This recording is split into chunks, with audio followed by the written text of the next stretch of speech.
This is Isabel Cooperin with Canadian Film Review, and I'm speaking with director Ingrid Veninger of The Animal Project, and congratulations on being in TIFF.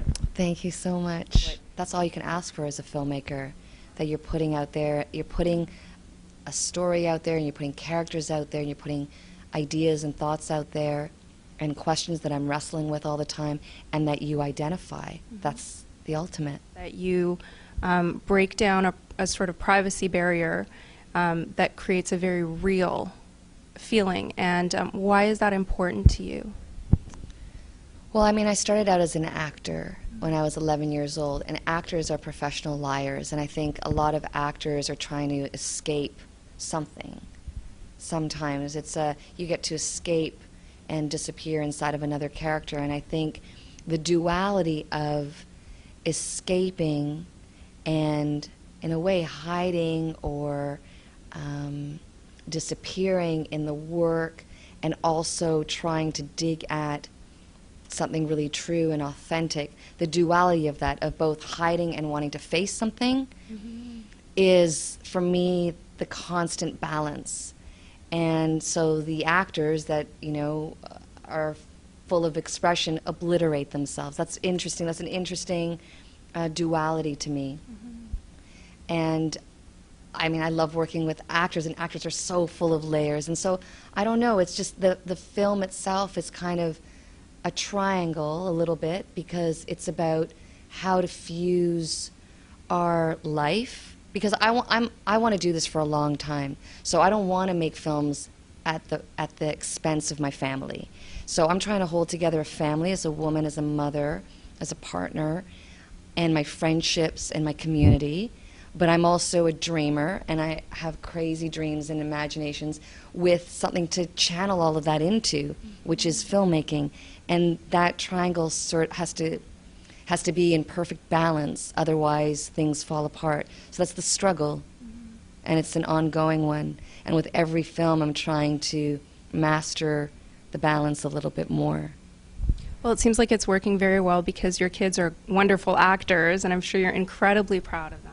Yeah, it's an amazing way that the filmmaking has kept us together, and it's just lucky that it's something they're interested in. And Hallie now, she did a lot of the wardrobe design and production design on the film, and she's third year U of T cinema studies major, so she's interested in film and curating and the theory of film and the making of film.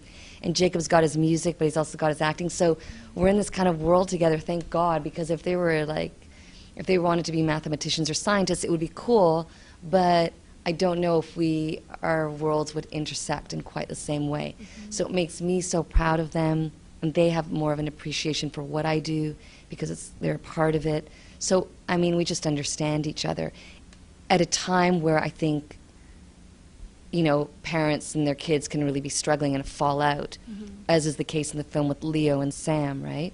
So thank God for filmmaking. Are there ever times where it gets difficult, where it's sort of like, okay, are you pushing me with this because you're my mom, or is there certain unique challenges of working with your own family? Yeah, no, Jacob, I really wanted him to be a part of this, and he really wanted to be as well. So I'm not at all, especially being an actor from when I was very young, interested in pushing anyone to do anything they don't want to do.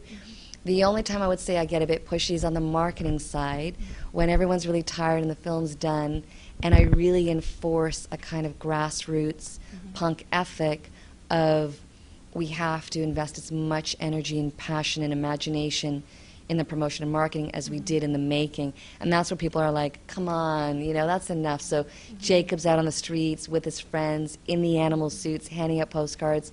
It's fun for the first couple hours, and then it's a bit of a chore, but he does it. And that kind of instills another level of pride, because he's doing something that maybe wouldn't be his first choice, but he's doing it because he realizes it's a big important part of movie making.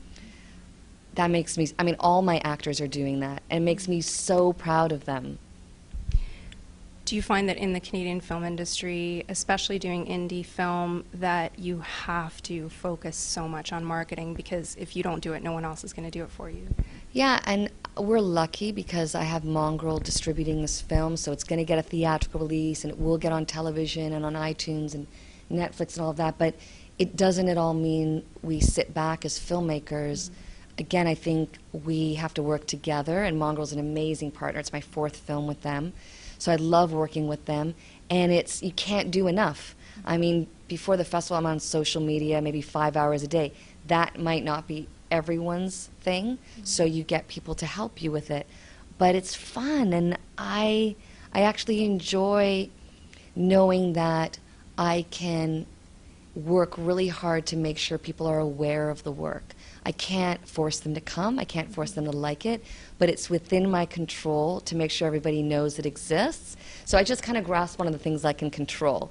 And, you know, that makes a difference. I think it's an accumulative thing where someone gets a postcard, and I mean, I've seen it in action where I take polls in the cinemas and say, okay, who's here because a friend told them? A few hands go out.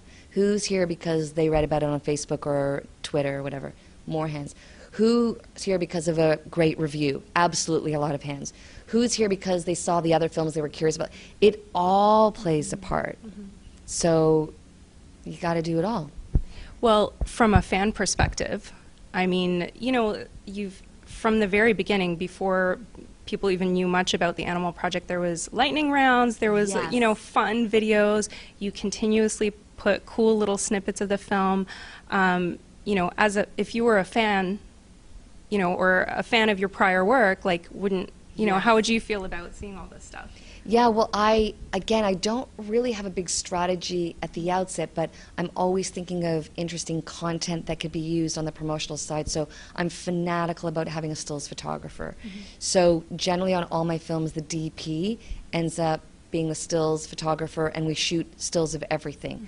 I was so lucky to have John Gundy, who I thought was going to just come out for 3 or 4 days, ended up being out for our 36 shooting days. We have thousands, 10,000, 20,000 stills. We have so many amazing stills. He shot also behind the scenes, so I was able to do behind the scenes mini docs. And then with the material that didn't make it in the final film, we did these teasers, and my editor was into it. So far we've not made a teaser out of any material that's in the final film, just with the outtakes, and we did a gaff reel and all of that. So I think, yeah, be inventive with the material. There's so much content. I mean, that's what transmedia is a little bit about, generating new content, not just for promotional sake, but also for just its own sake, that the film is a part of. So like making little mini films in addition to satellite, that maybe the film is the big mama, but you have other things satelliting around it that also are of interest unto themselves. That's exciting for me. My last question is, you seem at this point in time and in making your recent films to have this boundless creativity that, to me, if I can guess, would require being true to yourself and comfortable in your own skin. Were you always that way, or was that a journey? Well, I'm a misfit. I really don't fit. I was never the popular kid, never really had a lot of friends. My parents have always loved me, and even if I was doing some strange things, they supported and encouraged me. So I come from that base of love. And that really enables me to sort of go out in the world and take big chances creatively and trust my gut, I think, because if all else fails, I've got that. That's an incredibly lucky thing to have. For people that maybe don't have that, we have to cultivate it for ourselves. And I feel like we're in a really exciting time as independent filmmakers to be empowered and to make our work. We have the technology, we have the means to get our work out to audiences worldwide. We have the greatest festival in the world in our city. We have cinemas, we have the Lightbox, we have the Royal, we have people, we have actors that are keen, we have crews that are keen. So we're in a great place as independent filmmakers. And I just believe that if you are charged with an idea, even if you think it's a whack idea, even if no one believes in it and you feel like an alien and a freak, you have to do it.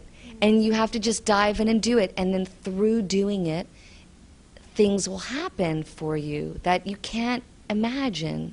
So the story is about misfits, these actors, this group of actors, because those are the people I identify with. That's my tribe. I'm most comfortable with awkward people. Well, thank you so much.